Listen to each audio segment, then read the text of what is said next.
ఒక్కొక్క స్కూల్లో అలా చేసినప్పుడు 100 సార్లు అలా సార్ మంచిది ఆవే మంచిగా చెప్తారా గిన్ని ఆలోచన చేస్తాము. అట్లాంటిది 9,000 నుంచి 10,000 కోట్లు చేయబోతుంది కంపెనీ. ఎన్ని వేల కోట్లు? 10,000 కోట్లు చేయబోతుంది కంపెనీ. ఏం సర్వేలు చేయకుండానే ఏం చేయకుండానే కంపెనీ నిర్ణయం తీసుకుందా? పడుకొని లేచి పొద్దుగాల మేము 9,000 కోట్లు చేస్తాం అనుకుని ఉంటుందా? సర్వే చేసి ఉంటుందా? మీకు ఒక చిన్న ఎగ్జాంపుల్ చూపిస్తా. నేను కళ్ళద్దాలను ప్రమోట్ చేయట్లేదు. ఈ కళ్ళద్దాలు స్మార్ట్ గ్లాసెస్ ఇవి. దీంతో ఫోటో తీసుకోవచ్చు, వీడియో తీసుకోవచ్చు, ఫోన్ మాట్లాడవచ్చు, A to Z అన్నీ చేయొచ్చు. చూడనీకే నార్మల్ కళ్ళద్దాలు. కాలం ఎంత మారుతుంది చూడండి. మీ ఫోటోలు వీడియోలు అన్నీ తీసుకోవచ్చు, ఫోన్ మాట్లాడవచ్చు నాన్ స్టాప్ 8 గంటలు. నాకు ఇక్కడ బోర్డు ఇది ఉంది, ఇదేంటిదని నేను అడిగితే చెప్తుంది ఇది వెస్టీజ్ కంపెనీ అని ఇదే చెప్తుంది. ఇంత అప్డేట్ అవుతుంది. కాలం ఇంత మారుతుంది, పరిస్థితులు ఇట్లా మారుతున్నాయి కాబట్టి కంపెనీకి అన్నీ తెలుసు. రాబోయే రోజులల్లో డైరెక్ట్ సేలింగ్దే కాబట్టి 9,000 నుంచి 10,000 కోట్లు డిసిషన్. అర్థమవుతుందా?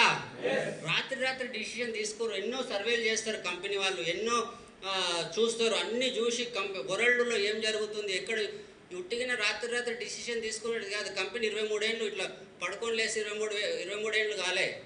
వాళ్ళు అన్ని సర్కిల్ చేసి అన్నీ చేసుకుంటూ చేస్తున్నారు కాబట్టి.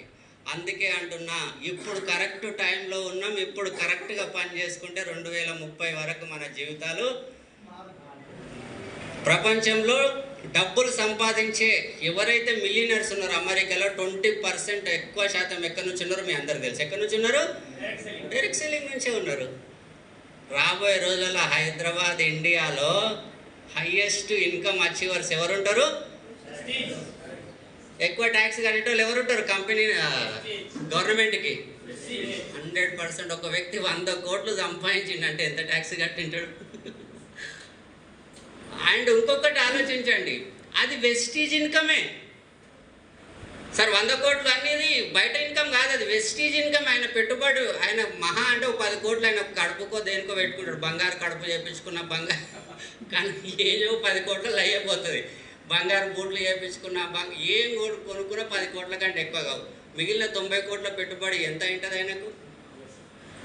రాబోయే రోజులలో మన జీవితాలు మారరా? ఇది ఒక్క ఎగ్జాంపుల్తో చూడండి. మన ఎస్వి బారెల్ సార్ 34 కోట్ల రూపాయలు ఆయన ఒక్కని ఇన్కమ్. మళ్ళీ వాళ్ళ కొడుకుకి ఐడియా ఉంది, ఆయనతో 10-15 కోట్లు. వాళ్ళ మదర్ని చూశారు కదా మీరు వీడియోలలో. పెద్ద మనిషి, బాగా పెద్ద మనిషి అయింది, మీ అందరికీ తెలుసు. ఆమె కిందనే మన తెలంగాణ గ్రూప్ అంతా. మీరు మెయిల్స్ వచ్చినప్పుడు చూడండి.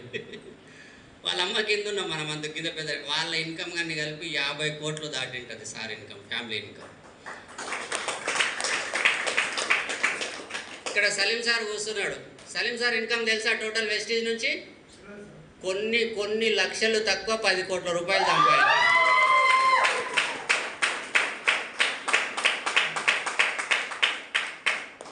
ఎస్వి బారెల్ సార్ అన్నాడంట, మిగిలిన కొన్ని లక్షలు ఎట్లయినా సంపాదిస్తారు వేయండి అంటే లేదు రూల్ అని చెప్పేసి కొన్ని లక్షలలో మిస్ అయ్యాడు సలీం సార్, దాస్ సార్ ఇట్లా కొన్ని లక్షలలో.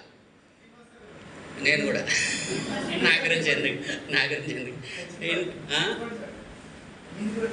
అందరిది మేము ముగ్గురం కూడా 10 కోట్ల క్లబ్కి కొన్ని లక్షల ద్వారా మిస్ అయినాం అంతే. మన అనూప్ గుప్తా సార్ 10 కోట్లు, మాది కొన్ని లక్షలే, ఎక్కువ కాదు, కొన్ని లక్షలు తక్కువ ఉండడం వల్ల 10 కోట్లు. మేము వచ్చింది ఎందుకు? దేవుడా మా అప్పులు అయిపోయి నా పిల్లలు బాగా చదివితే బాగుండని వచ్చినాం. ఈరోజు 8 ఏళ్ళు తిరిగేసరికి 10 కోట్లు సంపాదించాం.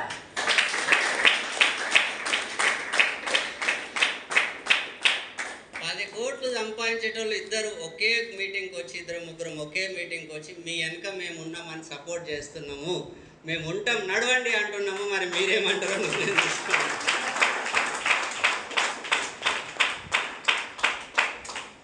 ఏ సర్పంచ్ అన్నాడు ఏం కాదు తమ్మి నేను ఉన్నాను, ఓటేసే కన్నా ముందు అంటాడు, తర్వాత బిజీ ఉన్న తమ్మి తర్వాత.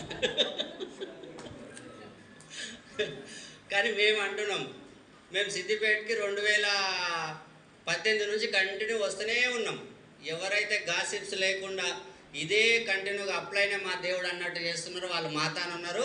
గాసిప్స్ మీటింగ్లకు అటెండ్ కానోళ్ళు బయట వైపు గాసిప్స్ చెప్తున్నారు. సో మీరు ఏ కేటగిరీలో ఉండాలనుకుంటున్నారో నిర్ణయం తీసుకోండి. ఓకేనా? ఓకేనా? కలిసి పనిచేద్దామా? నిర్ణయం తీసుకున్నారా? 2030 వరకు పక్కా? పక్కా? నిజంగానా? ఆలోచించుకోండి. మళ్ళీ బయట పోగానే మీకు తెలుసు కదా, అటు ఆడ ఇటు మొగ్గ కాకుండా బతకాల్సి వస్తుంది. ఈడ జోష్ వస్తుంది. శ్రీనివాస్ సార్ చెప్పిన మాకు తెలుస్తుంది మీ శ్రీనివాస్ సార్ అట్లుండొద్దు. అన్నిటికీ సమయం వస్తుంది. ఆ బెంచ్ కార్ తీసుకొని వాళ్ళ ఇంటి ముంగట నిలబెట్టే రోజు అందరికి మేకను కోసి దావత్ ఇద్దాం. చేద్దామా? చేద్దామా? పక్కా? పక్కా? Thank you so much. Back to host.